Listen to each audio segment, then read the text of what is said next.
అందరికీ నమస్తే అండి. ఈరోజు వీడియోలో మనం నవలని వినబోతున్నాం. నవల పేరు 'మౌనరాగం' పార్ట్ 1 రచించిన వారు అంగులూరి అంజనీదేవి గారు. మరి వీడియోలోకి వెళ్ళబోయే ముందు మీ అందరికీ కూడా నాదొక చిన్న రిక్వెస్ట్. కొత్తగా మన ఛానల్ చూసిన వాళ్ళు తప్పకుండా ఒక లైక్ చేసి ఛానల్‌ని సబ్స్క్రైబ్ చేసుకోవడం మర్చిపోవద్దు. మరి లేట్ చేయకుండా కథలోకెళ్ళిపోదాం. జీవితం గాఢమైంది, నిగూఢమైంది. స్వల్ప విషయాలకి ఆనందపడేలా చేస్తుంది. కారణం లేకుండానే బాధ పెడుతుంది. కష్టపడకుండానే సంపాదించకుండా దొరికిన ప్రేమ కోసం తాపత్రయపడేలా చేస్తుంది.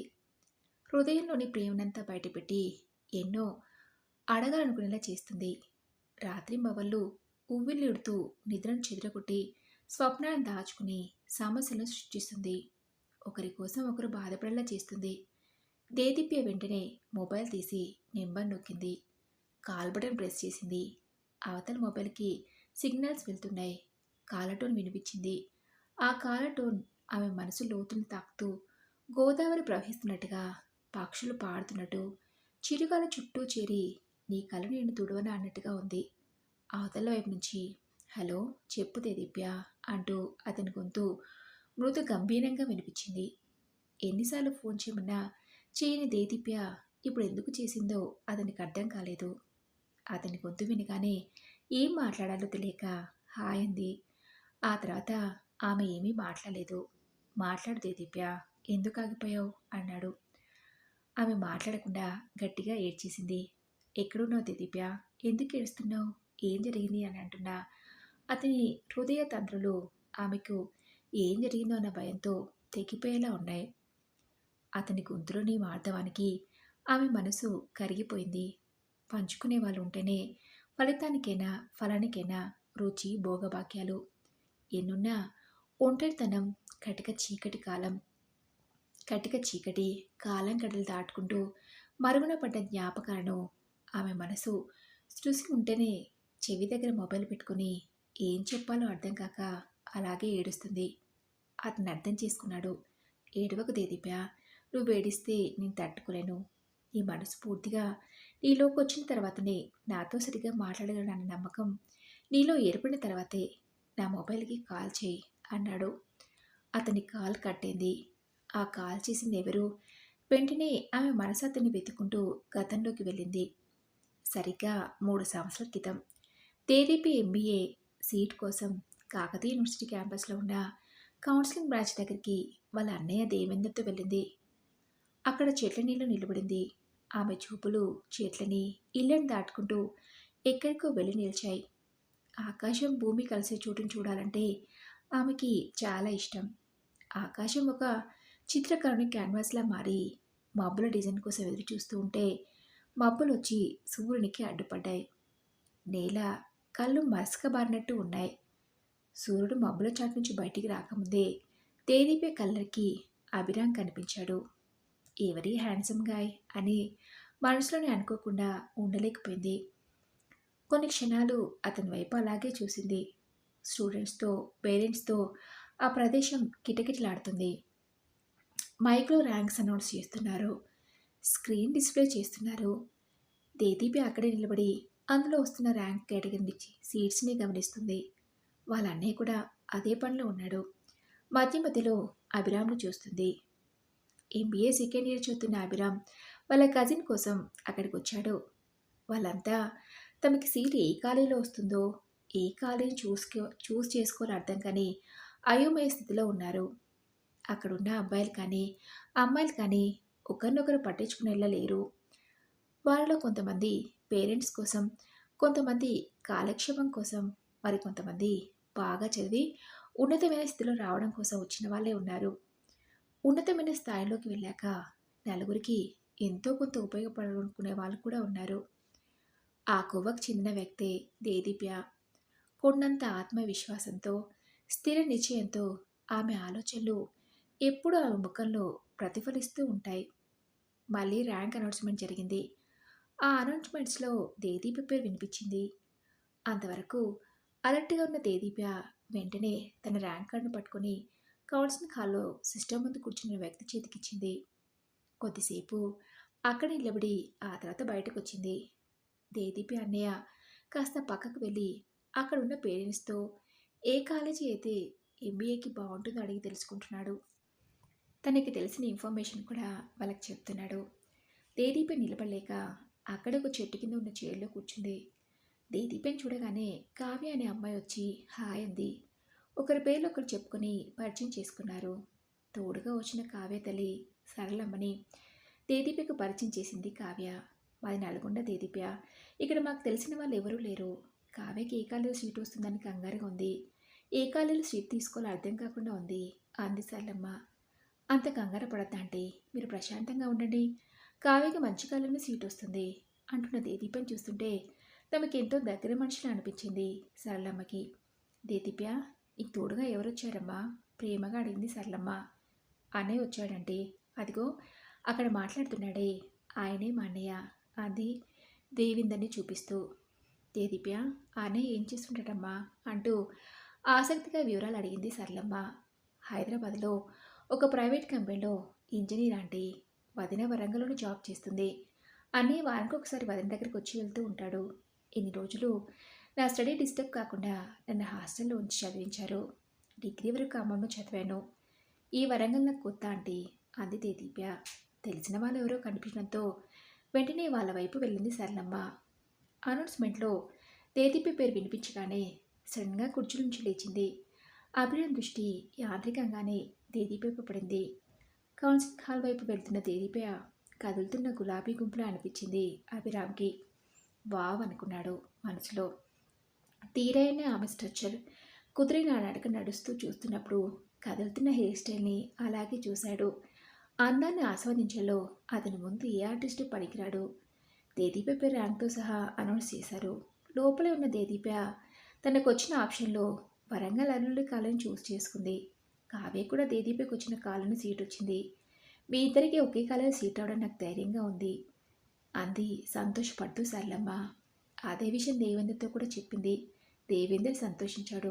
ఆంటీ, వీలైతే ఇప్పుడు మా ఇంటికి రండి, తర్వాత వెళ్తురు కానీ అంది దేదీప్య. ఇప్పుడు వీలు కాదు.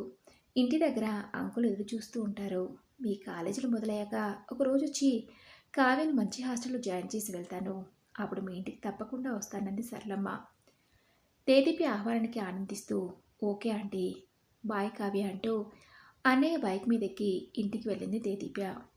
వెళ్తూ వెళ్తూ మళ్ళీ అభిరామ్ కనిపిస్తే చూడాలన్న కుతూహలంతో కౌన్సిలింగ్ హాల్ కనిపించినంత దూరం చూస్తూనే వెళ్ళింది. ఆ టైంలో అభిరామ్ అక్కడ లేడు. వాళ్ళ కజిన్తో కలిసి కౌన్సిలింగ్ హాల్లోకి వెళ్ళాడు.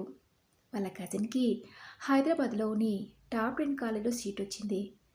ఇక తెల్లవారుజామునే నిద్రలేచి రెడీ అయిపోయి పుష్పుల్ ట్రైన్లో హైదరాబాద్ వెళ్ళాడు దేవేందర్ ప్రాజెక్ట్ వర్క్ కోసం. అదే ట్రైన్కి అభిరామ్ కూడా హైదరాబాద్కి వెళ్ళిపోయాడు. ఉదయం 9 అవుతుండడంతో దేవేందర్ భార్య అపరూప ఆఫీస్ టైం అవుతుంది, త్వరగా రెడీ అవుతుంది. దేదీపై టీవీ చూద్దామని కూర్చుంటే కరెంట్ పోయింది. గాలి రాకపోవడంతో ఊపిరి ఆడినట్లయి ఉఫ్ అంటూ అక్కడే ఉన్న పేపర్ అందుకుని తల మీద పెట్టుకుంది. దేదీపిని చూడగానే నవ్వొచ్చింది అపరూపకి. బోరుగా ఉంది. బయటికి వెళ్దామంటే తోడెవరూ లేరు. చదువుకుందామంటే బుక్స్ లేవు. కరెంటు కూడా ఇప్పుడే పోయింది. అప్పటికే సర్ది పెట్టుకున్న లంచ్ బాక్స్ని బ్యాగ్లో పెట్టుకుంది అపరూప. దేదీప్య, నేను ఆఫీస్కి వెళ్తున్నాను. నేను వచ్చే వరకు కిందకి వెళ్ళి మా అమ్మ దగ్గర కూర్చో, టైంపాస్ అవుతుంది. అలాగే తాతగారి దగ్గర మంచి బుక్స్ ఉంటాయి, తెచ్చుకొని చదువుకో అంది. అది విని దేదీప్య ఏమాత్రం కదలకుండా అలాగే కూర్చుంది. ఓ, నీకు మా అమ్మతో పరిచయం లేదు కదూ, నాతో రా, పరిచయం చేస్తాను. నిన్ను మా అమ్మకి పరిచయం చేసి అటునుంచి అటే ఆఫీస్కి వెళ్తానంది అపరూప. సరే వదిన అంది దేదీప్య. కిందికి దిగుతున్న అపరూపతో తను కూడా కిందికి దిగింది. త్వరగా దేదీప్యను ఇందుమతికి పరిచయం చేసి ఉరుకులు పరుగులు అన్నట్టుగా ఆఫీస్కి వెళ్ళింది అపరూప. మెరూన్ కలర్ అంచున్న ఆకుపచ్చని గద్వాల చీర కట్టుకొని పెద్ద బొట్టు పెట్టుకొని సోఫాలో కూర్చున్న ఇందుమతిని చూడగానే గౌరవభావం కలిగింది దేదీప్యకి. ఇందుమతి దేదీప్య వైపు చూసి నీ పేరు నాకు బాగా నచ్చింది, నువ్వు కూడా బాగున్నావంది. వెంటనే దేదీప్య చేయి పట్టుకుని తన పక్కన కూర్చోబెట్టుకుంది. క్యాలెండర్లో ఉండే అమ్మవారికి ఈ ఇందుమతికి రూపురేఖలో పెద్ద తేడా ఏమీ లేదు అని మనసులో అనుకుంది దేదీప్య. ఏం చదువుతున్నా దేదీప్య అడిగింది ఇందుమతి. డిగ్రీ అయిపోయింది బామా, ఎంబీఏలో సీట్ వచ్చింది చెప్పింది దేదీప్య. ఎంబీఏ సీట్ ఏ కాలేజీలో వచ్చింది ఆసక్తిగా అడిగింది ఇందుమతి. ఆమె ఆ రోజుల్లో బాగా చదువుకున్న మహిళ. ఇంగ్లీష్ చదవటం, రాయటం బాగా వచ్చు. అల్లూరి కాలేజీలో వచ్చింది మామ అంది తేదీప్య. నా మనవడు అభిరామ్ కూడా ఎంబీఏ సెకండ్ ఇయర్ చదువుతున్నాడు. అల్లూరి కాలేజీలోనే. అదిగో ఆ ఫోటోలో ఉన్నాడే వాడే నా మనవడు. ప్రాజెక్ట్ వర్క్ కోసం ఈరోజు హైదరాబాద్ వెళ్ళాడు అంటూ గోడకున్న అభిరామ్ ఫోటోను చూపించింది ఇందుమతి. ఫోటో వైపు చూడలేదు తేదీప్య. వాళ్ళ మనవడితో తనకేం పని అన్నట్టుగా మౌనంగా కూర్చుంది. ఇందుమతి ఆ ఫోటో వైపు ప్రేమగా చూస్తూ, ఆ ఫోటో మా తోటలో తీసిందే. పువ్వులను చూసి ఎలా పరవశించిపోతున్నాడు చూడు. వాడికి పువ్వులన్నా, ఆకులన్నా, చెట్లన్నా చాలా ఇష్టం. చిన్న వయసులో ఉన్నప్పుడు పచ్చటి పూల మొక్కలున్న తోటలో ఎక్కువగా తిరుగుతూ ఉండేవాడు. వాడిని పట్టుకోవాలంటే నా వల్ల ఏది కాదు. ఎండలో తిరగడం అంత మంచిది కాదని పని పిల్లాడితో గొడిగించి పంపేదాన్ని.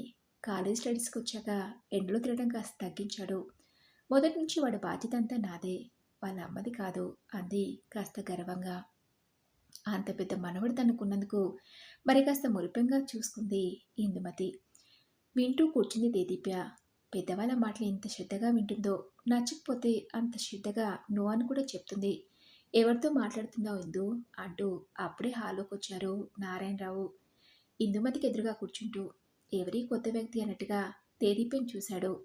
మన పై పోర్షన్లో అద్దెకుండే దేవేందర్ చెల్లెలండి, పేరు దేదీప్య. మన అభిరామ్ చదివే కాలేజీలో సీట్ వచ్చిందట. వీళ్ళకి ఇంకా క్లాసులు మొదలవలేదు, అందుకే ఇంట్లో ఉంది అంది ఇందుమతి. అలాగా, చూడమ్మా దేదీప్య, నా పేరు నారాయణరావు. కాకతీయ యూనివర్సిటీలో లెక్చరర్గా పనిచేసి రిటైర్డ్ అయ్యాను. ఇందుమతి నా భార్య అంటూ నిన్న మాటల్లో బోలెడు తృప్తి.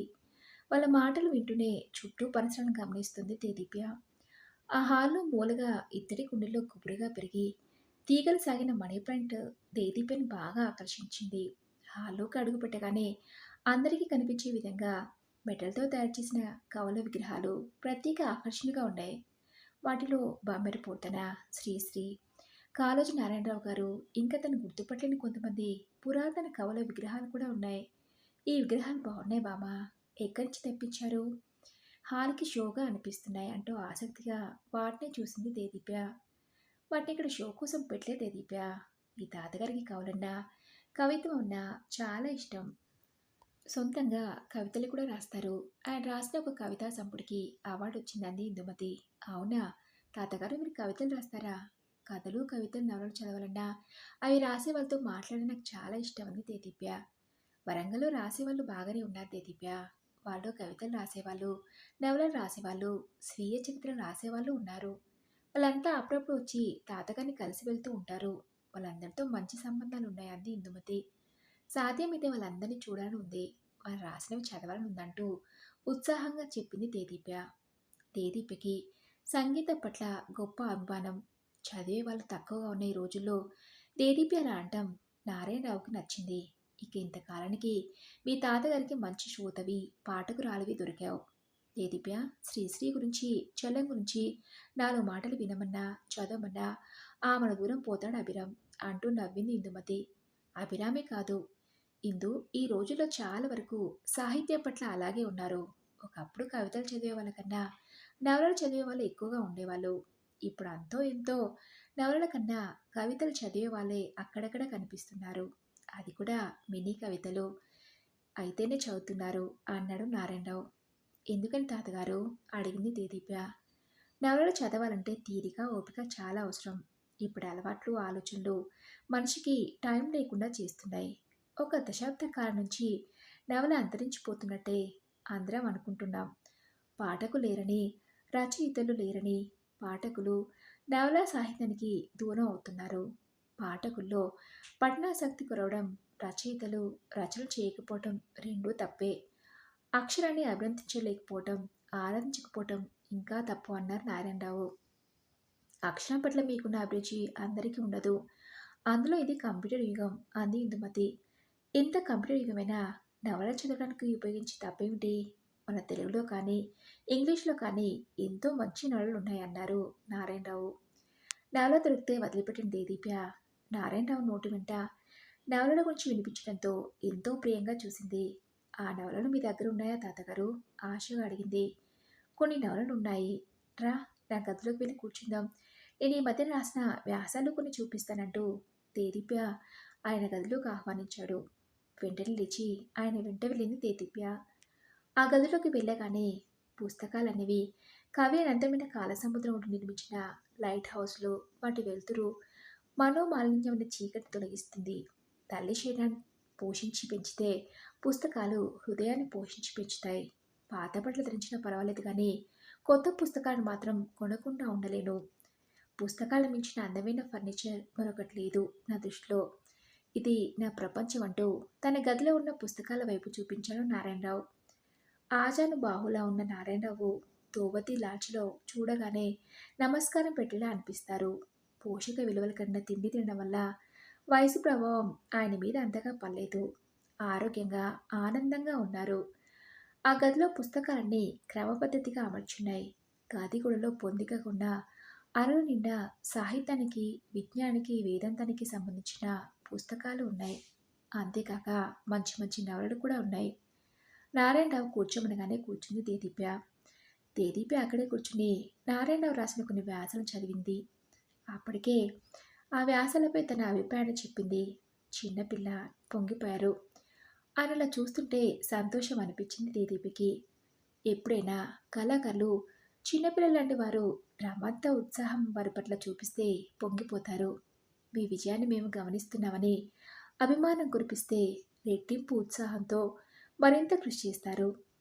దేదీప్య సమక్షంలో తన భర్త ముఖం అంతగా వెలిగిపోతుంటే ఇందుమతికి ఆనందంగా అనిపించింది. చాలా కాలం తర్వాత మీ తాతగారిలో నిజమైన సంతోషాన్ని చూస్తున్నాను దేదీప్య. అప్పుడప్పుడు వచ్చి వెళ్తూ ఉండు అంది ఇందుమతి. సరే బామ్మ అంటూ నారాయణరావు తనను చదవనిచ్చిన అసమర్థుని జీవితయాత్ర నవలను పేజీలు తిప్పుతూ కూర్చుంది. ఆ దంపతుల దగ్గర ఎంతసేపు కూర్చున్నా ఇంకో కూర్చోవాలనిపిస్తుంది దేదీప్యకి. ఇక ప్రాజెక్ట్ వర్క్ కోసం హైదరాబాద్ వెళ్ళిన అభిరామ్ 2 రోజుల తర్వాత ఇంటికొచ్చాడు. వంటగది నుంచి వాళ్ళ మా అమ్మ అడిగే ప్రశ్నలకు సమాధానం చెప్తూ రిలాక్స్గా సోఫాలో కూర్చున్నాడు. గాలి సరిపోనట్టు అనిపించింది. లేచి ఫ్యాన్ స్పీడ్ పెంచుకున్నాడు. ఇందుమతి ఎప్పుడైనా మనవడి చదువు గురించి శ్రద్ధగా ఆడ తెలుసుకుంటుంది. అభిరామ్ ఎంబీఏ థర్డ్ సెమ్కి రాగానే మార్కెటింగ్ బాగుంటుందా, ఫైనాన్స్ బాగుంటుందా, హెచ్ఆర్ అయితే ఎలా ఉంటుంది అని వాటి గురించి బాగా తెలిసిన వాళ్ళ దగ్గరికి వెళ్ళి తెలుసుకున్నాడు. వాళ్ళు చెప్పేదాన్ని బట్టి ఆ అబ్బాయిలకి మార్కెటింగ్ అయితే మంచి ఫ్యూచర్ ఉంటుందని అర్థం చేసుకుని మార్కెటింగ్ తీసుకున్నాడు. ఈ ప్రాజెక్ట్ విషయం ఏమైందిరా అభిరామ్? ఇక్కడ ప్రాజెక్ట్ చేయనని హైదరాబాద్ వెళ్ళావు కదా, ఇప్పటికైనా నీ ప్రాజెక్ట్ కన్ఫర్మ్ అయిందా అంది స్టవ్ మీద ఉన్న కర్రీని మెల్లగా కలుపుతూ. అయితే మామ, ఇక్కడ ఆర్గనైజేషన్ వాళ్ళు కూడా ప్రాజెక్ట్ ఇవ్వమన్నారు కానీ అక్కడ మా కాలేజీ వాళ్ళు ఇచ్చిన లెటర్ని చూడగానే ప్రాజెక్ట్ కన్ఫర్మ్ చేశారు. కొంత డేటా కూడా ఇచ్చారు. మళ్ళీ వారం రోజుల తర్వాత రమ్మన్నారు అన్నాడు అభిరామ్. మొన్న నారాయణరావు గారు ఇచ్చిన బుక్స్ని తిరిగి ఇవ్వాలని మేడ మీద నుంచి కిందికి దిగిన దేదీప్య హాల్లో సోఫాలో ఎవరో కూర్చున్నట్టు అనిపించి బయటే ఆగింది. అలికి విని దేదీప్య వైపు తిరిగిన అభిరామ్ షాక్ తిన్న వరలా లేచి నిలబడ్డాడు. నక్షత్రం దిగి వచ్చి గుమ్మం ముందు తలుక్కుమన్నట్టు అనిపించింది. అతని గుండె వేగంగా కొట్టుకుంది. బామా అంది లోపలికి చూస్తూ దేదీప్య. పిలుస్తానుండండి అంటూ షర్టు వేసుకోవాలని గబగబా లోపలికి వెళ్ళాడు. ఈ లోపల పుస్తకాన్ని టీపాయ్ మీద పెట్టి తిరిగి పైకి వెళ్ళింది దేదీప్య. ఎప్పుడూ వేసుకుంటే స్పీడ్గా షర్టు వేసుకుని బామ్మ అంటూ హాల్లోకి వచ్చాడు అభిరామ్. అక్కడ ఎవరూ కనిపించలేదు. ఆశ్చర్యపోయాడు. ఆశ్చర్యం కాకపోతే నిజం ఎలా అవుతుంది? కౌన్సిలింగ్ దగ్గర కనిపించిన అమ్మాయి ఇక్కడికి ఎలా వస్తుంది? ఇదంతా తన భ్రమే అనుకున్నాడు. వాళ్ళ మామ వచ్చి పలకరించే వరకు అలాగే సోఫాలో కూర్చున్నాడు. సాయంత్రం 4 గంటలైంది. ఒక లెక్చరర్ని అర్జెంటుగా కలిసే పని ఉంది. అభిరామ్కి స్నానం చేయాలని వాష్రూంలోకి వెళ్ళాడు. వాష్రూంలో నీళ్ళు రాలేదు. విసుగ్గా మొహం పెట్టి వాష్రూంలో నుంచి బయటకు వచ్చాడు. పైన వాటర్ ట్యాంక్లో పైపులకు ఏమైనా అడ్డుపడిందేమో అనుకున్నాడు. చెక్ చేయని చకచకా మెట్లెక్కి పైకి వెళ్ళాడు. పైకి వెళ్తున్నప్పుడు దేవేంద్ర వాళ్ళ బాల్కనీలో దేదీప్యను ఒక క్షణం చూసి మళ్ళీ షాక్ అయ్యాడు. అప్పటికి 4 మెట్లెక్కిన అభిరామ్ దేదీప్యను చూడటం కోసం మళ్ళీ 4 మెట్లు కిందికి దిగాడు. దేదీప్య ఉందేమో అని చూశాడు. చక్కగా డిజైన్ చేసిన పింగాణి కుండీలో రకరకాల గులాబీ మొక్కలు పూలు పూసి ఉన్నాయి. ఆ పూలు పసుపు, ఎరుపు, తెలుపు రంగుల్లో ఉన్నాయి. ఆ పూల బరువుకి కొన్ని వంగిపోయి ఉన్నాయి. ఆ మొక్కల మధ్య నిలబడి పెద్దగా విరబూసిన ఎర్ర రోజాను సుతారంగా పట్టుకుని ముద్దు పెట్టుకుంటూ అంతకు ముందే కనిపించిన దేదీప్య ఇప్పుడు అక్కడ లేదు. కళ్ళు మూసి కళ్ళు తెరిచే లోపల మాయమైంది. దేదీప్య ఇంట్లోకి వెళ్ళిన విషయం అతనికి తెలియక ఇది కూడా భ్రమే అనుకున్నాడు. చిన్నగా నవ్వుకుని నేరుగా పైకి వెళ్ళి వాటర్ ట్యాంక్ దగ్గర నిలబడ్డాడు అభిరామ్. ఆఫీస్కి వెళ్లే ముందు వదిన పెట్టిన వడియాలు ఎండి ఉంటాయని అవి తీసుకురావడానికి మళ్ళీ పైకి వెళ్ళింది. అక్కడ వాటర్ ట్యాంక్ లోపలికి సగం వంగి కనిపిస్తున్న అభిరామ్ చూసింది. ముఖం కనిపించకపోవడంతో ఎవరో అబ్బాయి ఒంటరిగా ఉన్నట్టు అనిపించి కంగారు పడింది. మెట్లు దిగి ఇంట్లోకి వెళ్ళింది. తేదీపే గుండెలు దడదడా కొట్టుకుంటున్నాయి. లోపలికి వెళ్ళగానే తలుపు బోల్ట్ గట్టిగా పెట్టుకుంది. ఊపిరి పీల్చుకుంది. ఎవరో పైకి వచ్చినట్టు అలికిడి కాగానే ట్యాంక్లో నుంచి లేచాడు అభిరామ్. వెన్నుతిరిగి చూశాడు. ఒక క్షణం తేదీపై కనిపించి మెరుపులా మాయమైంది. విచిత్రంగా అనిపించింది. పైపులన్నీ చెక్ చేసి ప్రాబ్లమ్ని సాల్వ్ చేశాడు. చకచకా మెట్లు దిగి ఇంట్లోకి వెళ్ళాడు. బాత్రూంలోకి వెళ్ళి ట్యాప్ తిప్పాడు. నీళ్లు వస్తున్నాయి. షాంపూ పెట్టుకుని హెడ్ బాత్ చేసుకుని ఫ్యాన్ కింద కూర్చుని హెయిర్ డ్రై చేసుకున్నాడు. బీరువా నుంచి డ్రెస్ తీసుకుని వేసుకుంటూ ఉంటే ఒంటికి రుద్దుకున్న సోప్ వాసన తలకు రుద్దుకున్న షాంపూ వాసనతో మిక్స్ అయ్యి గమ్మత్తుగా ఉంది. బాబా అంటూ త్వరగా మెట్లు దిగి భయపడుతున్న వాళ్ళ ఇందుమతి దగ్గరికి వచ్చింది దేదీప్య. దేదీప్య చూడగానే ఏంటమ్మా ఎందుకలా భయపడుతున్నావంటూ దేదీప తలపై చేయి వేసి దగ్గర తీసుకుంది ఇందుమతి. నేను వడియాలు దిద్దామని పైకి వెళ్ళాను బామ్మ. వాటర్ ట్యాంక్ దగ్గర ఎవరో అబ్బాయి ఉన్నాడు. చూడగానే భయం వేసింది. ఇంట్లో వదలలేదు. పనిపిల్ల మీ దగ్గర నుంచి ఇంకా పైకి రాలేదు. ఒంటరిగా ఉండాలంటే అంది తేదీప్య. ఈ మధ్యన పేపర్లో చదివిన న్యూస్ గుర్తొస్తుంటే దడగా ఉంది. దేదీప్య నవ్వింది. ఇందుమతి ఆమె ఎందుకు నవ్వుతుందో అర్థం కాక ఆమె ముఖంలోకి ప్రశాంతంగా చూస్తూ నిలబడింది దేదీప్య. నువ్వు చూసిన అబ్బాయి నా మనవడు అభిరామ్ అయి ఉంటాడు దేదీప్య. అభి ఎప్పుడు అమ్మాయిల జోలికి పోడు. నిన్ను కానీ ఏమైనా అన్నాడా అడిగింది ఇందుమతి. ఏదో అనే ఉంటాడన్న అనుమానం వచ్చింది ఆమెకి. అప్పుడే గేట్ తీస్తున్న చప్పుడు విని అటు తిరగగానే ఆఫీస్ చూస్తున్న వదిన కనిపించింది. ప్రాణం లేచి వచ్చినట్టు అయింది దేదీపకి. వదిన వచ్చింది. నేను వెళ్తాను బామ్మ, మళ్ళీ కలుస్తానంటూ చిన్నపిల్ల సంతోషపడుతూ అపురూపకి ఎదురెళ్ళింది. రెడీ అయ్యి మెల్లగా తన గదిలోంచి బయటకు వచ్చాడు అభిరామ్. అతను చూడగానే దేదీపే వచ్చి వెళ్ళిన విషయం గుర్తొచ్చింది ఇందుమతికి. ఏరా అభిరామ్, దేవిన చిల్లని నువ్వేమైనా అన్నావా? అంతలా భయపడుతుంది అంటూ అనుమానంగా అభిరామ్ కళ్ళలోకి చూసింది. దేవింద చెల్ల ఎవరు మామ? వెంటనే అడిగాడు అభిరామ్. దేదీప్యరా చెప్పింది ఇందుమతి. దేదీప్య షాకింగ్గా అడిగాడు అభిరామ్. అంత షాక్ అయ్యావేంటి అభి అంటూ ఆశ్చర్యపోయింది. ఎవరు అడిగానంతే అన్నాడు అభిరామ్. అభిరామ్ చూస్తుంటే ఎప్పుడు అంత కోపం వచ్చింది ఇందుమతికి. అమ్మాయిని ఇలా భయపడటం ఎప్పటి నుంచి నేర్చుకున్నావురా అంటూ నిలదీసింది. ఏదో ఆలోచనగా తలదించాడు అభిరామ్. ఇంతవరకు తను భ్రమ అనుకున్నది వాస్తవమేనా? కౌన్సిలింగ్ దగ్గర చూసిన దేదీప్య దేవిని చెల్లెలా? చెప్పరా అభి అడుగుతుంటే స్తంభం నిలబడ్డావేంటి? అసలు ఏమిట్రా నీ ఉద్దేశం? ఉండు మామా, నా కన్ఫ్యూజన్లో నేనున్నాను అన్నాడు అభిరామ్. ఎప్పటి నుంచి నేర్చుకున్నావురా ఈ పాడలవాటు? ఇందుమతి మనవడు ఏదో అని ఏమైనా అంటే నేను సహించలేనని నీకు తెలుసు కదా. దేవిని అడిగితే నేను ఏమని సమాధానం చెప్పాలి? నువ్వు ఇలా బిహేవ్ చేసావని తెలిస్తే వాళ్ళు మన ఇంట్లో ఉంటారా? ఉండరు. వెంటనే ఖాళీ చేసి వెళ్ళిపోతారు అంది ఇందుమతి. ఎవరి గురించి మాట్లాడుకుంటున్నావు అంటూ అప్పుడే తన గదిలో నుంచి బయటకు వచ్చాడు నారాయణరావు. దేదీప గురించి అండి అంది ఇందుమతి. అంతకన్నా ఆయనకి ఏం చెప్పాలో అర్థం కాలే. ఆమెకి దేదీప గురించా? దేదీపకేం బాబు బొమ్మ. ఈ రోజంతా దేదీప కనిపించలేదే. ఒకసారి నవలు కావాలని అడిగిందన్నాడు నారాయణరావు. ఇంకా దేదీప మా ఇంటికి రాలేదులేండి అంది అభిరామ్ వైపు కోపంగా చూస్తూ. ఆ చూపులు అభిరామిని గుచ్చుకున్నాయి. వాళ్ళకి దేదీప ముందే తెలిసిన అర్థమైపోయింది. నారాయణరావు మనవడి వైపు ప్రసన్నంగా చూసి, నువ్వు హైదరాబాద్కి వెళ్ళినప్పుడు దేదీపని తీసుకొచ్చి అపురూపం పరిచయం చేసిందిరా. మంచి పిల్ల, బాగా కలిసిపోతుంది అంటూ మళ్ళీ తన గదిలోకి వెళ్ళిపోయాడు. మామ, నువ్వు అనుకున్నట్టు ఆ అమ్మాయి నేనేమీ అనలేదు. బాత్రూంలో నీళ్ళు రాకుంటే పైపులు చెక్ చేద్దామని పైన ట్యాంక్ దగ్గరికి వెళ్ళాను. బహుశా నేను అక్కడ చూసి భయపడి ఉండొచ్చు అంతే అన్నాడు సిన్సియర్‌గా. అంతేనా? నమ్మమంటావా? అంది. అంతే మామ. నువ్వేం కంగారు పడకు. నేను మా లెక్చరర్‌ని కలవాలి. వెళ్ళొస్తాను అని అనగానే బైక్ తెచ్చి ఇచ్చింది ఇందుమతి. బైక్‌కి తెచ్చిచ్చింది ఇందుమతి. అభిరామ్‌కి మా అమ్మంటే భయం కన్నా గౌరవం ఎక్కువ. ఆమె మనసు కష్టపడే పనులు ఏమీ చేయడు. మనవడలా వెళ్ళగానే నారాయణరావు, ఇందుమతి ఇంటి ముందున్న గార్డెన్‌లోకి వెళ్లారు. వాళ్ళెక్కువగా సాయంత్రాలు ఇద్దరూ కూడా ఆ గార్డెన్‌లోనే గడుపుతారు. వాళ్ళని చూడగానే దేదీప్య మెడదికొచ్చింది.